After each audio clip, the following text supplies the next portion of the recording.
Governor Perry, we're going to begin with you. You're the newcomer here on stage. You probably saw this coming a mile away.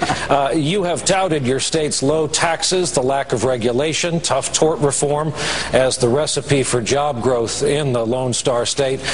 But Texas ranks last among those who have completed high school.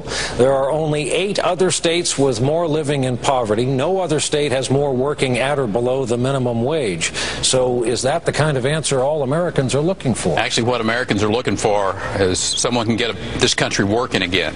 And we put the model in place in the state of Texas. When you look at what we have done over the last decade, we created 1 million jobs in the state of Texas. At the same time, America lost 2.5 million. So I will suggest to you that Americans are focused on the right issue, and that is who on this stage can get America working, because we know for a fact the resident of the White House cannot. But you know by now the counter-argument to that is the number of low-wage jobs and the fact that unemployment is better in over half the states of the Union than it is right now in Texas. Well, the first part of that comment is incorrect, because 95% of all the jobs that we've created have been above minimum wage.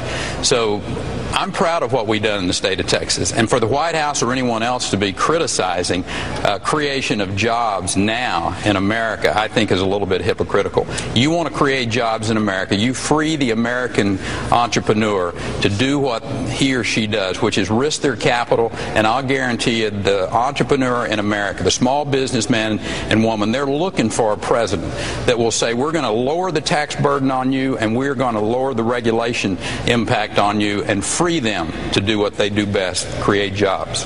Over to Congressman Paul. You're known as the absolutist in the bunch, someone who has consistently opposed federal government from having any role, and I think by your definition that isn't explicitly laid out in the Constitution. So this makes people curious. Is there a line with you? Where do you draw it? Does this include things like making cars safe, making medicine safe, air traffic control, controlling the jets above our heads? Well, I think in theory, if you understood the free market and a free society, you don't need government to do that. And we live in a society where we have been adapted to this, and you can't just drop it all at once, but you can transition away from it.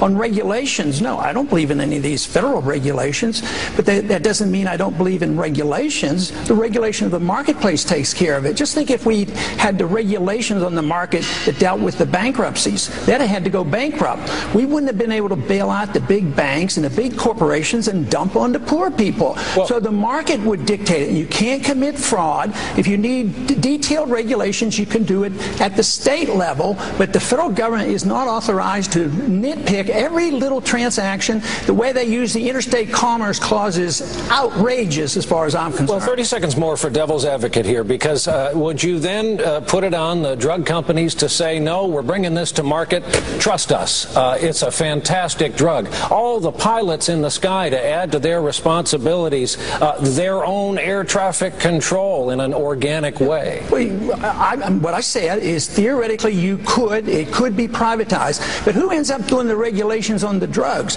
They do as much harm as good. They don't take good care of us. Who gets to write the regulations? The bureaucrats write the regulations, but who writes the laws? The lobbyists have control. So the lobbyist from the drug industry has control of writing the regulations, so you turn it over to the bureaucracy, but you would have private institutions that could become credible. And I mean, do we need the federal government to tell us whether we buy a safe car? I say the consumers of America are smart enough to decide what kind of car they can buy and whether it's safe or not, and they don't need federal government hounding them and putting so much regulations on that our car industry has gone overseas. Congressman, thank you. Well, I'll tell you what the people of the state of Texas don't want. They don't want a health care plan like what Governor Romney put in place in Massachusetts. What they would like to see is the federal government get out of their business. For Medicaid, for instance. As a matter of fact, I bet Mitt and John would both agree, and I know Newt would as well. Medicaid needs to be block granted back to the states so that we can use the innovation in the states, come up with the best ways to deliver health care. My wife is a nurse, and I'll promise you, we understand that if we can get the federal government out of our business in the states when it comes to health care, we'll come up with ways to deliver more health care to more people cheaper than what the federal government is mandating today with their strings attached. Here's how you do it. One-size-fits-all effort out of Washington, D.C. That's got to stop. And I'll promise you, on day one, as the President of the United States, that executive order will be signed and Obamacare will be wiped out as much as it can be. Governor? Well, what I want to say is that Obamacare took over 1/6 of the American economy. And with all due respect to the governors, issuing an executive order will not overturn this massive law. This will take a very strong, bold leader in the presidency who will lead that effort. None of us should ever have ourselves think that the repeal bill will just come to our desk. It will take a very strong leader. I was the first member of Congress to introduce the bill to actually repeal Obamacare. As the nominee of the Republican Party, it will be my business to make sure that I elect also 13 more Republican senators who will help me repeal Obamacare. This is the issue of 2012, together with jobs. This is our window of opportunity. If we fail to repeal Obamacare in 2012, it will be with us forever, and it will be socialized medicine. It must be gone now, and as President of the United States, I won't rest until I repeal Obamacare. Hey, Senator Santorum, on another front, you're a devout Catholic. You've always said that you will not place it aside in your role in elected public life. In fact, you thought President Kennedy, the first to be elected president, did so a little bit too much with his own religion. Having said that, the Catholic faith has, as a part of it, caring for the poor. 1 in 7 people in this country now qualifies as poor. Where do the poor come in? Where do they place in this party, on this stage, in a Santorum administration? There is no one in the 12 years I was in the United States Senate that did more to work on poverty issues and working on the poor than Rick Santorum. I was the author, when I was in the House of Representatives, under the tutelage of Newt Gingrich at the time, of the Welfare Reform Act. And we didn't pass welfare reform to cut money. We didn't pass welfare reform to punish anybody. We changed the welfare system because it was punishing people. We had a federal system that was creating a culture of dependency. And we went out and talked to the American public and said, trust us to end this federal entitlement, put a work requirement in place, put a time limit on welfare, give the flexibility to the states with a block grant, and we will transform this system from a dependency system to a transitional system. And it worked. Half the people in this country were dropped off the rolls, and they didn't go into poverty. In fact, poverty went to the lowest level ever in 2001. The rate of black poverty among children, lowest ever recorded. Working women who were never married went to the highest level, increased by 50%. We transformed the welfare system because we believed in the dignity of every human person to be able to provide for themselves. We believed in bottom up, not top down. We need to do the same thing with food stamps. We need to do the same thing with housing programs. All of these other means-tested entitlement programs that are creating a culture of dependency have to be changed, not to save money, but to save people's lives. Time, Senator. And Speaker Gingrich, Chairman of the Federal Reserve Ben Bernanke, will come to the end of his term in 2014. Would you reappoint Ben Bernanke? I would fire him tomorrow. Why? I think he's been the most inflationary, dangerous, and power-centered chairman of the Fed in the history of the Fed. I think the Fed should be audited.